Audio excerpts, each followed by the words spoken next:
बाबूजी, कल जो नल्हड़ में श्री शिव मंदिर में कांड हुआ है जी उनके श्रद्धालुओं पर जो एक बहुत बड़ा हमला, सुनियोजित हमला हुआ है, जी क्या आप वहाँ थे? मैं वहाँ एट ए टाइम मौजूद था और पूरी वारदात मेरे सामने हुई थी। मैंने चश्मदीद अपनी आंखों से वहाँ के हालातों को देखा और देखने के बाद मैं इस नतीजे पे पहुँचा कि अगर प्रशासन इस बात पर अमल नहीं करेगा तो चंद दिन बाद मुसलमानों का राज होगा और हमारी बहन बेटियों की इज्जत हमारे सामने लूटी जाएगी। कोई भी इसमें दो राय नहीं है। वहाँ का जो मैंने वो देखा है, स्थिति का जायजा लिया है, वहाँ चारों तरफ से गोलियां बरस रही थीं और कोई भी वहाँ प्रशासन का व्यक्ति मौजूद नहीं था। हमारी माताएं बहनें, अगर आध घंटे बाद हमने देखा था कि अंधेरा होने जा रहा था, हमारे सामने हमारा कत्लेआम होता और हमारी बहन बेटियों की इज्जत हमारे सामने लूट के और उनको कत्ल किया जाता।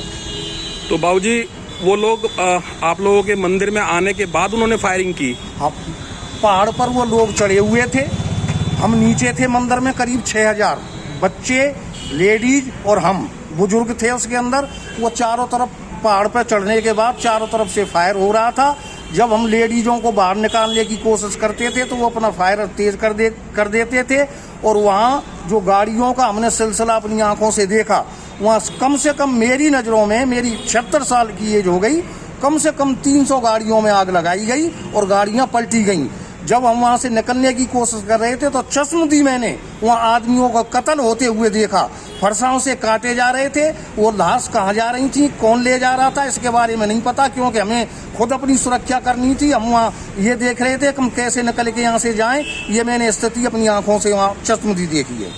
तो जैसे टीवी पर बता रहे हैं कि 1 या 2 लोग ही मरे हैं, तो आपके हिसाब से वहाँ पे कितने लोगों को ऐसा हताहत हुए हैं? मेरी नज़रों में कम से कम बता रहा हूँ 50 आदमियों का कत्ल वहाँ हुआ है। और जो ये कह रहे हैं कि टीवी में एक भी वहाँ नहीं मिला है, तो मैं उनसे एक प्रश्न करना चाहता हूँ कि टीवी पर स्टेटमेंट देने वाले को क्या पता है क्या वहाँ मौजूद था?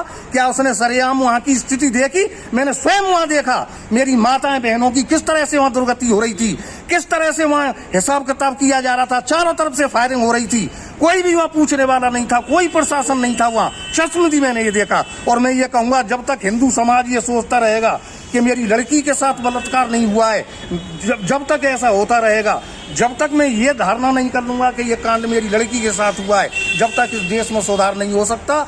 आपको मैं बता रहा हूँ, अपना तजुर्बा बता रहा हूँ, कल की स्थिति का देख के मैं हालात बता रहा हूँ। अगर ये स्थिति चलती रही तो वो दिन ज़्यादा